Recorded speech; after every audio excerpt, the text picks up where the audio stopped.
What is rough endoplasmic reticulum? অন্তঃবৰ্ষীয় জালিকা কঠিন কিয় হয়?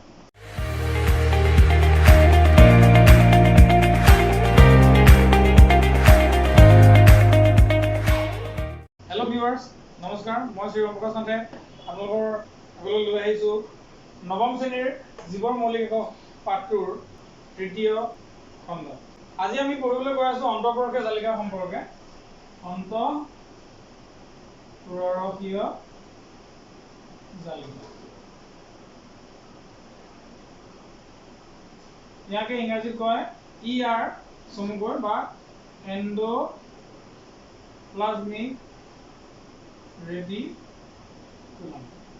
এণ্ডোপ্লাজমিক ৰেটিকুলাম, এতিয়া এণ্ডোপ্লাজমিক ৰেটিকুলাম হৈছে কোষাবৰণৰ নিচিনাই কোষৰ ভিতৰত থকা এক প্ৰকাৰৰ জালিকা, যিখন মিহি বা মসৃণ আৰু অমসৃণ বা খহটা অন্তঃবৰ্ষীয় জালিকা হিচাপে দুভাগত ভাগ কৰা হৈছে, এটা ৰাফ আৰু এটা স্মুথ এণ্ডোপ্লাজমিক ৰেটিকুলাম। এই এণ্ডোপ্লাজমিক ৰেটিকুলাম বা অন্তঃবৰ্ষীয় জালিকাখন কোষাবৰণৰ লগত যথেষ্ট সাদৃশ্য আছে। এই এণ্ডোপ্লাজমিক ৰেটিকুলামখন মসৃণ বা অমসৃণ হোৱাটো নিৰ্ভৰ কৰে তাৰ লগত ৰাইবোজম আছেনে নাই। এতিয়া অনুবীক্ষণ যন্ত্ৰৰ সহায়ত যদি আমি ER বা অন্তঃবৰ্ষীয় জালিকাখন যদি আমি পৰীক্ষা কৰোঁ, নিৰীক্ষণ কৰোঁ, তেনেহ'লে আমি ইয়াৰ পিঠিখন আমি খহটা হিচাপে দেখিবলৈ পাওঁ। অমসৃণ এণ্ডোপ্লাজমিক ৰেটিকুলাম বা অমসৃণ অন্তঃবৰ্ষীয় জালিকা হিচাপে আমি দেখিবলৈ পাম, কাৰণ আমি পোনপ্ৰথমে আমাৰ চকুত পৰিব ৰাইবোজম নামৰ যিবিধ কোষ অংগাণু আছে সেইবিধ। এতিয়া কোষৰ এক্টিভ চেল, এক্টিভিটি থকা যিবিলাক কোষ এক্টিভ চেল আৰু কিছুমান ডেড চেল আছে। প্ৰতিদিনে আমাৰ দেহত হাজাৰ হাজাৰ লাখ লাখ ডেড চেল বা মৃত কোষ উৎপন্ন হয়, সৃষ্টি হয়। এতিয়া এক্টিভ চেল যিবিলাক আছে সেই এক্টিভ চেলবিলাকৰ যিবিলাক ৰাইবোজম আছে, ৰাইবোজমে কোষটোত প্ৰটিন সিনথেসিসৰ কাম কৰে, কোষটোত প্ৰটিন উৎপাদনৰ কাম কৰে। আৰু উৎপাদন হোৱা প্ৰটিন কিছুমানে এন্টিবডি গঠনত সহায় কৰে বা এন্টিবডি গঠনৰ কাম কৰে, আৰু আন কিছুমানে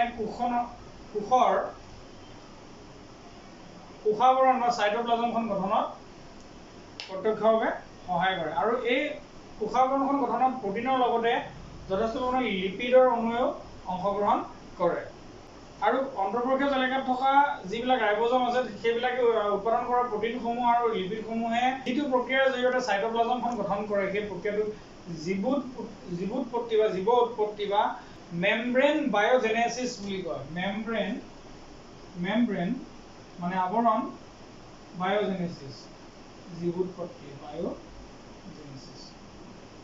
আৰু বাকী যিবিলাক প্ৰটিন আছে আৰু লিপিড আছে সেইবোৰৰ কিছুমানে এনজাইম হিচাপে অৰ্থাৎ উৎসেচক হিচাপে কাম কৰে, অৰ্থাৎ বায়োকেটালিষ্ট হিচাপে কাম কৰে, আৰু আন কিছুমানে হৰমন সিক্ৰেচনতো পোনপটীয়াকৈ বৰঙণি যোগায় আৰু হৰমন হিচাপেও কাম কৰে।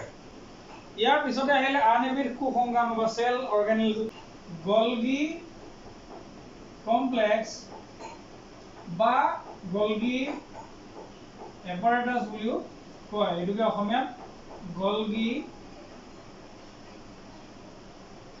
সংঘ বুলি কোৱা হয়। কেমিলো গলগি বা কেমিলো গলজি নামৰ যিজন সাইন্টিষ্ট আছিল, তেখেতে এই গলগি সংঘবিধ বা গলগি এপাৰেটাছ পোনপ্ৰথমে অনুবীক্ষণ যন্ত্ৰৰ তলত ধৰা পেলাইছিল, আৰু সেয়েহে তেওঁৰ সন্মানাৰ্থে তেওঁৰ নামৰ পিছতেই এই বিশেষ কোষ অংগাণুবিধৰ নামাকৰণ কৰা হৈছে। কেমিলো গলগিয়ে এই ধৰণে গলগি সংঘৰ কথা ধাৰণা দাঙি ধৰিছিল যে মোনা সদৃশ বেগ লাইক কিছুমান ষ্ট্ৰাকচাৰে এনেকুৱা চিষ্টাৰ্ণি কিছুমানৰ, এইবিলাকক চিষ্টাৰ্ণি বুলি কয়, এনেকুৱা চিষ্টাৰ্ণি কিছুমানৰ থাক গঠন কৰে। থাক মানে stack of cisterns are known as Golgi complex, বা stack of cisterns মানে মোনা সদৃশ গঠন কিছুমান, যিবিলাক চিষ্টাৰ্ণি একেলগে থাক খাই থাকে, এনেকুৱা ধৰণৰ মোনা, এইবিলাকক চিষ্টাৰ্ণি বুলি কয়, চিষ্টাৰ্ণি। আৰু এই যিটো থাক, এই গোটেই stack of cisterns গোটেই অংগাণুটোক একেলগে গলগি কমপ্লেক্স বুলি কোৱা হয়। সেইকাৰণে গলগি সংঘ বুলিও কোৱা হয়। এই গলগি কমপ্লেক্স বিলাক পোনপটীয়াকৈ অন্তঃপৰকীয় জালিকা বা এণ্ডোপ্লাজমিক ৰেটিকুলামখনৰ লগত পোনপটীয়াকৈ সংলগ্ন হৈ থাকে আৰু এইবোৰে একেলগে অন্তঃপৰকীয় জালিকাৰ সৈতে কোষৰ বিভিন্ন আভ্যন্তৰীণ কাৰ্যসমূহ সমাধান কৰে। অন্তঃপৰকীয় জালিকাখনৰ ভিতৰত যিবোৰ প্ৰটিন সংশ্লেষণ হয় বা লিপিড সংশ্লেষণ হয় বা অন্যান্য কোষীয় যিবোৰ অণুৰ সংশ্লেষণ হয়, সেই সংশ্লেষিত অণু পৰমাণুসমূহ কোষৰ পৰা বাহিৰলৈ ব্যাপন প্ৰক্ৰিয়াৰে উলিয়াই দিয়াত এই গলগি সংঘসমূহে প্ৰত্যক্ষ ভূমিকা গ্ৰহণ কৰে। গলগি সংঘৰ কাম কি বুলি যেতিয়া তোমালোকে প্ৰশ্ন সুধিব পৰীক্ষাত, গতিকে এইখিনি কথা ক'ব তোমালোকে লাগিব যে অন্তঃপৰকীয় জালিকাই যিবোৰ অণু সংশ্লেষিত কৰে, যিবোৰ অণুৰ সৃষ্টি কৰে কোষৰ ভিতৰত সংশ্লেষণ কৰে, ধৰি লওক প্ৰটিন বা লিপিড, এইসমূহ কোষৰ পৰা বাহিৰলৈ যোগান ধৰাত বা কোষৰ পৰা আন কোষলৈ ব্যাপন প্ৰক্ৰিয়াৰে স্থানান্তৰ কৰা যিটো প্ৰচেছ, যিটো প্ৰক্ৰিয়া, সেই প্ৰক্ৰিয়াটোত গলগি সংঘই সহায় কৰে। আনহাতে গলগি সংঘৰ আন এটা বিশেষ ইম্পৰ্টেঞ্চ হৈছে, গুৰুত্ব হৈছে এই গলগি সংঘসমূহে জটিল শৰ্কৰা অণু, আমাৰ খাদ্যত থকা জটিল শৰ্কৰা অণু যিবিলাক চুগাৰ, কমপ্লেক্স চুগাৰ মলিকিউলছ, সেইবিলাকক লাইট এণ্ড চিম্পল চুগাৰ মলিকিউলছলৈকে কনভাৰ্ট কৰে। অৰ্থাৎ জটিল শৰ্কৰা অণুসমূহক সৰল শৰ্কৰা অণুলৈ পৰিৱৰ্তন কৰাত গলগি সংঘসমূহে ভূমিকা পালন কৰে। আনকি গলগি সংঘসমূহে লাইচোজোম, আমি পৰৱৰ্তী পৰ্যায়ত পাম, কোষৰ ভিতৰত লাইচোজোম নামৰ আন এবিধ চেল অৰ্গেনেলছ আছে, কোষ অংগাণু আছে। এই লাইচোজোম গঠন কৰাত গলগি সংঘই পোনপটীয়াকৈ ভূমিকা গ্ৰহণ কৰে। লাইচোজোমৰ সম্পৰ্কে এইমাত্ৰ আমি আলোচনা কৰিছো যে লাইচোজোম গঠনত গলগি সংঘই সহায় কৰে, নহয় জানো? কোষৰ ৰেচন কিহে সংগঠিত কৰে বুলি ক'লে তুমি পোনপটীয়াকৈ লাইচোজোমৰ কথা ক'ব লাগিব। লাইচোজোমে কোষত নিষ্কাশিত হোৱা কোষ এটাৰ সম্পূৰ্ণ পৰিপুষ্টি বা সংশ্লেষণৰ পিছত যিবোৰ বৰ্জনীয় পদাৰ্থ, সেই বৰ্জনীয় পদাৰ্থসমূহ বা সেই বৰ্জিত পদাৰ্থসমূহ লাইচোজোমে কোষৰ বাহিৰলৈ নিষ্কাশন কৰাত সহায় কৰে। কোষসমূহ নিকা কৰি ৰখাত লাইচোজোমে পোনপটীয়া ভূমিকা গ্ৰহণ কৰে। আন এটা মন কৰিবলগীয়া কথা হৈছে লাইচোজোমত কিছুমান জলবিয়োজক উৎসেচক থাকে। উৎসেচক মানে এনজাইম, কিছুমান পানীৰ বিয়োজন ঘটাব পৰা কিছুমান উৎসেচক থাকে। লাইচোজোমে কোষৰ ভিতৰত প্ৰৱেশ কৰা যিকোনো ধৰণৰ, প্ৰায় সকলো ধৰণৰ জৈৱ যৌগসমূহক সৰলীকৰণ কৰি ল'ব পাৰে। অৰ্থাৎ এক কথাত ক'বলৈ গ'লে লাইচোজোমে কোষৰ নিকাকৰণত পোনপটীয়া ভূমিকা গ্ৰহণ কৰে আৰু তাৰ উপৰিও কোষে যিবোৰ বস্তু হজম কৰিব নোৱাৰে তেনে জটিল পৰমাণু অণুসমূহক সৰলীকৰণ কৰাত লাইচোজোমে সহায় কৰে। আনহাতে তোমালোকে আন এটা শব্দ শুনিছা, কেঞ্চাৰ চেলছ। ৰেফাৰেন্স হিচাপে তোমালোকক কৈছো কেঞ্চাৰ চেলছ বা অনকোজিনছ, তোমালোকে শুনিছা অনকোজেনিক বা কেঞ্চাৰাছ চেল। এটা কোষ, মৃত কোষবিলাককে কেঞ্চাৰ চেল বুলি কোৱা নহয় জানো, সাধাৰণকৈ ক'বলৈ গ'লে। এতিয়া মৃত কোষৰ বিসংগতিয়ে দেখা দিলে ধৰা মানুহৰ দেহত আজিকালি প্ৰায় হৈ থাকে কেঞ্চাৰ, হয় নহয় জানো? গতিকে এই কেঞ্চাৰ চেলৰ কেঞ্চাৰ কোষবিলাক, অৰ্থাৎ মৃত কোষবিলাক, কোষ এটা যদি তাৎক্ষণিকভাৱে মৰি যায়, তোমালোকৰ জ্ঞাতাৰ্থে মই জনাই থওঁ যে আমাৰ দেহটোৱে নতুনকৈ সদায় কোষৰ সৃষ্টি কৰি থাকে বা বিকাশ ঘটাই থাকে, ফিউজন হয় নতুন কোষৰ সৃষ্টি হৈ থাকে। গতিকে যিবোৰ মৃত কোষ, সেই মৃত কোষবিলাকৰ ভিতৰত থকা যিবোৰ বিকল হৈ পৰা অংগাণু, সেইবোৰক ধ্বংস কৰাত লাইচোজোমে এক প্ৰকাৰৰ নিকাকৰণ ব্যৱস্থা কৰে। লাইচোজোমে জলবিয়োজক উৎসেচকসমূহ নিঃসৰণ কৰি এই কোষসমূহ পৰিষ্কাৰকৰণত সহায় কৰে। অৰ্থাৎ এই কেঞ্চাৰ চেলৰ বৃদ্ধি ঘটাৰ পৰা লাইচোজোমে আমাক ৰক্ষা কৰে। গতিকে এই সৰু অংগাণুবিধৰো বহুত ডাঙৰ ভূমিকা আছে। এতিয়া লাইচোজোমৰ গঠনবিলাক কেনেকুৱা? লাইচোজোমৰ গঠনবিলাক এনেকুৱা সৰু সৰু ফুটবলৰ দৰে, মোনাৰ দৰে লাইচোজোমৰ গঠনবোৰ। আৰু এই মোনাৰ ওপৰত এক প্ৰকাৰ আৱৰণি থাকে আৰু ইয়াতে জলবিয়োজক আৰু পৰিপাকীয় উৎসেচক বুলি কয়, পৰিপাকীয় উৎসেচক ভৰ্তি হৈ থাকে। লাইচোজোমবোৰ অমসৃণ, অৰ্থাৎ ৰাফ এণ্ডোপ্লাজমিক ৰেটিকুলাম, অমসৃণ অন্তঃপৰকীয় জালিকাত দেখিবলৈ পোৱা যায়। এতিয়া আহোঁ মাইটকণ্ড্ৰিয়া। মাইটকণ্ড্ৰিয়াৰ বিষয়ে ইতিমধ্যে তোমালোকে তলৰ ক্লাছত পাই আহিছা। মাইটকণ্ড্ৰিয়াক কোষৰ শক্তিৰ ভঁৰাল বুলি কোৱা হয়, পাৱাৰ হাউচ অফ চেল বুলি কোৱা হয়।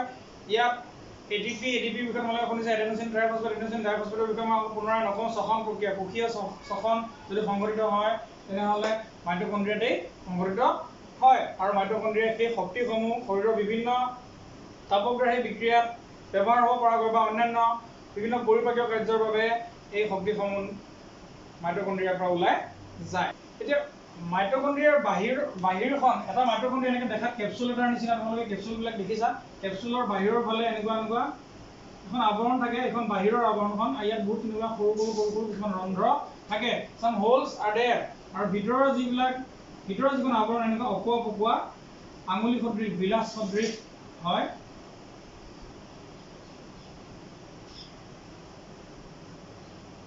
ভিতৰৰ যিখন মাইটকণ্ড্ৰিয়াৰ আৱৰণ সেইখন যথেষ্ট ভাঁজযুক্ত হয় আৰু এই ভাঁজবিলাকৰ যিবিলাক পিঠি এই পিঠি কেইখনতেই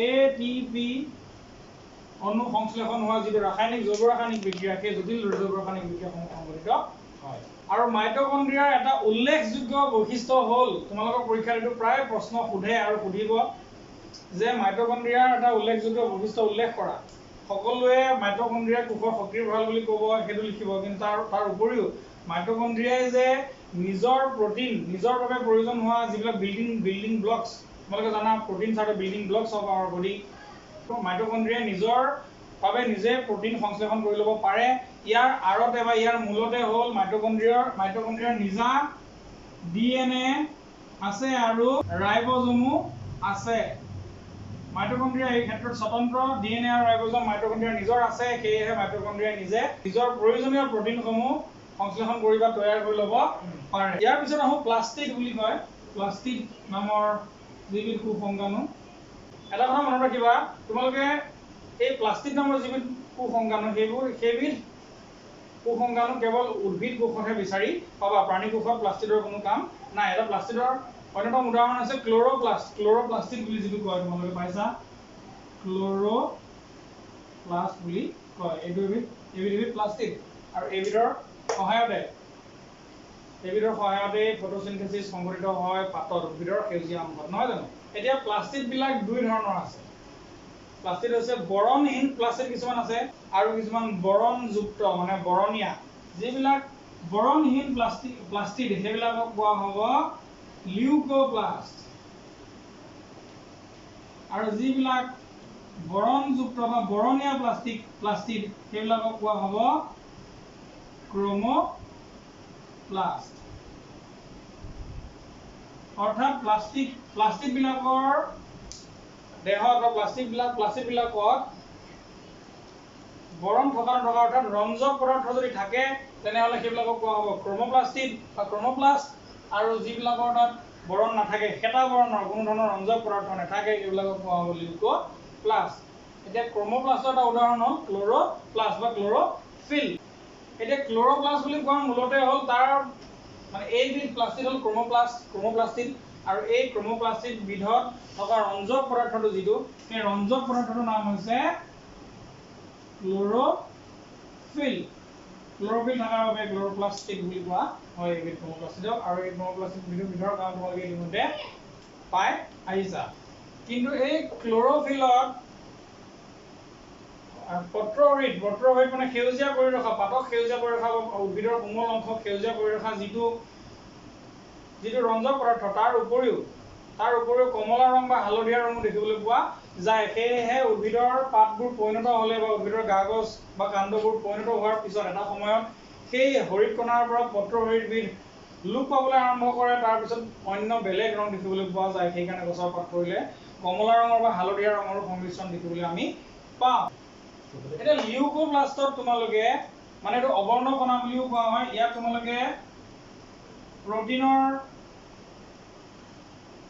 লিপিডৰ বা কাৰ্বহাইড্ৰেট বা চেতসাৰ এইবোৰৰ কিছুমান অণু পোৱা যায় প্ৰটিন লিপিড আৰু কাৰ্বহাইড্ৰেটৰ কণিকা থাকে নহয় জানো এই কণিকাবোৰক গ্ৰেনিউলছ বুলি কোৱা হয় কথাটো মন কৰিবা গ্ৰেনিউলছ বুলি কোৱা হয় অৰ্থাৎ লিউকোপ্লাষ্টত গ্ৰেনিউলছৰে পৰিপূৰ্ণ হৈ থাকে আৰু ক্ৰোমোপ্লাষ্টত অন্যান্য বিভিন্ন হৰিত কণা পত্ৰহৰিত বা অন্যান্য বিভিন্ন ৰঞ্জক পদাৰ্থ যেনে ৰঙা কমলা ৰঙৰ বা হালধীয়া ৰঙৰ অন্যান্য বিভিন্ন ৰঞ্জক পদাৰ্থ দেখিবলৈ পোৱা যায়। আৰু এই ৰঞ্জক পদাৰ্থবিলাক থকা প্লাষ্টিকবিলাকৰ বাবেই কিছুমান অংশ উদ্ভিদৰ কিছুমান অংশ ৰঙীন দেখিবলৈ পোৱা যায়। কিছুমান গছৰ পাত হালধীয়া, কমলা বা অন্যান্য বিভিন্ন কালাৰৰ হয়। এইবিলাক আচলতে ক্ৰমপ্লাষ্টৰ কাৰণে হয়। ফুলৰ ৰং ইমান আকৰ্ষণীয় কিয়, বা ফল মূলৰ ৰং ইমান আকৰ্ষণীয় কিয় হয়? ক্ৰমপ্লাষ্টৰ বাবে। আৰু লিউকোপ্লাষ্টৰ বাবে উদ্ভিদৰ যিবিলাক শিপা বা মূল সেইবিলাক খেতা ৰঙৰ হোৱা দেখিবলৈ পোৱা যায়। এইবোৰত লিউকোপ্লাষ্ট থাকে। আৰু লিউকোপ্লাষ্ট বিলাকত কাৰ্বহাইড্ৰেট, প্ৰটিন আৰু লিপিডৰ গ্ৰেনিউলছেৰে বা কণিকাৰে পৰিপূৰ্ণ হৈ থাকে। এতিয়া প্লাষ্টিকবিলাকৰ ভিতৰখন কেনেকুৱা? প্লাষ্টিকবিলাকৰ ভিতৰত এখন আৱৰণীযুক্ত তৰপ থাকে। এই তৰপবোৰ ষ্ট্ৰমা নামৰ এবিধ বিশেষ পদাৰ্থত নিমজ্জিত হৈ থাকে। বাহ্যিক গঠন চাবলৈ গ'লে প্লাষ্টিকবিলাক দেখিবলৈ প্ৰায় মাইটকণ্ড্ৰিয়াৰ নিচিনাই হয়। আৰু তাৰ লগে লগে তাৰ সমান্তৰালকৈ মাইটকণ্ড্ৰিয়াৰ দৰে প্লাষ্টিকবিলাকৰো নিজা DNA আৰু ৰাইব'জম থাকে। সেয়েহে প্লাষ্টিকবিলাকেও নিজৰ প্ৰটিন নিজে তৈয়াৰ কৰি ল'ব পাৰে। এতিয়া আমাৰ শেষ কুসংস্কাৰবিধ ৰসধানী বা ৰিক্তিকা, ভেকুৱল। মই তোমালোকক ইতিমধ্যে বহুতবাৰ কৈ আহিছোঁ, যেতিয়া তোমালোকক আশ্ৰিত প্ৰক্ৰিয়াৰ বিষয়ে বা ব্যাপন প্ৰক্ৰিয়াৰ বিষয়ে বা এমিবাই কিদৰে ব্যাপন প্ৰক্ৰিয়াৰে খাদ্য ৰিক্তিকাৰ মাধ্যমেৰে কেনেকৈ তাৰ কোষৰ বাবে প্ৰয়োজনীয় আহাৰ গ্ৰহণ কৰে বা কোষৰ পৰা বৰ্জিত পদাৰ্থসমূহ কেনেকৈ বাহিৰলৈ নিষ্কাশিত কৰি উলিয়াই দিয়ে, সেইবোৰৰ সৈতে ৰসধানী বা ৰিক্তিকা জড়িত। ৰিক্তিকা মানে ভেকুৱল, ফুড ভেকুৱলৰ কথা তোমালোকক ইতিমধ্যে কৈ আহিছোঁ। তাৰ অলপ তোমালোকক মই এতিয়া ভেকুৱলৰ বিষয়ে বুজাবলৈ লৈছোঁ। ৰসধানী বা ৰিক্তিকা, ভেকুৱল। ৰসধানীবিলাকো লাইসোজমৰ দৰে মোনা সদৃশেই এক প্ৰকাৰৰ কুসংস্কাৰো হয়, য'ত সঞ্চিত হৈ থাকে যিকোনো অৰ্ধজুলীয়া গোটা বা জুলীয়া পদাৰ্থ। আৰু এইবিধ কুসংস্কাৰো মন কৰিবা প্ৰাণী কোষতো পোৱা যায়, উদ্ভিদ কোষতো পোৱা যায়। কিন্তু প্ৰাণী কোষৰ যিবোৰ ৰসধানী সেইবোৰৰ আকাৰ যথেষ্ট সৰু হয়, কিন্তু আনহাতে উদ্ভিদ কোষত পোৱা ৰসধানীবোৰৰ আকাৰ যথেষ্ট ডাঙৰ হয়। এইবোৰ আমি সহজে দেখিবলৈ পাওঁ, কিয়নো উদ্ভিদ কোষ কিছুমানত আমি ৰসধানীটোৰ আকাৰ গোটেই কোষটোৰ আকাৰৰ 50ৰ পৰা 90% আগুৰি থকা দেখিবলৈ পাওঁ। আৰু উদ্ভিদ কোষবিলাকত যিটো ৰসধানী থাকে অৰ্থাৎ ভেকুৱল থাকে, তাত চেল শেপ বা কোষ ৰস, কোষৰ ৰসেৰে পৰিপূৰ্ণ হৈ থাকে। চেল শেপ বুলি কোৱা হয় বা কোষ ৰসেৰে পৰিপূৰ্ণ হৈ থাকে এই ৰসধানীসমূহ উদ্ভিদৰ দেহত। আৰু কিছুমান উদ্ভিদ কোষত ই 50ৰ পৰা 90% পৰ্যন্ত ঠাই আগুৰি থাকে। উদ্ভিদ কোষ এটাৰ জীৱন আচলতে নিয়ন্ত্ৰণ কৰে উদ্ভিদ কোষত পোৱা যোৱা এই ৰসধানী বা ৰিক্তিকা বিধে। কাৰণ ৰিক্তিকা বা ৰসধানীত উদ্ভিদ কোষৰ জীৱন কালত প্ৰয়োজন হোৱা প্ৰায় সকলোবোৰ লাগতিয়াল পদাৰ্থ কোষ এটাৰ ৰসধানীৰ ভিতৰতে সঞ্চিত হৈ থাকে। আৰু ৰসধানীত উদ্ভিদ কোষত দেখিবলৈ পোৱা ৰসধানীসমূহত সঞ্চিত হৈ থকা পদাৰ্থসমূহৰ ভিতৰত এমিনো এচিড মানে তোমালোকে জানা প্ৰটিনৰ মৌলিক একক, আৰু অন্যান্য কিছুমান প্ৰটিন যিবিলাক এনজাইম বা অন্যান্য কিছুমান শৰ্কৰা, চুগাৰ মলিকিউলছ কিছুমান, এই গোটেইখিনি বস্তু ৰসধানীসমূহত অৰ্থাৎ ভেকুৱলসমূহত উদ্ভিদ কোষৰ বাবে বা প্ৰাণী কোষতো থাকে, উদ্ভিদ কোষৰ বাবে বিশেষভাৱে গোটেই কোষটোৰ জীৱন কালৰ বাবে সঞ্চিত হৈ থাকে। প্ৰতিটো কোষত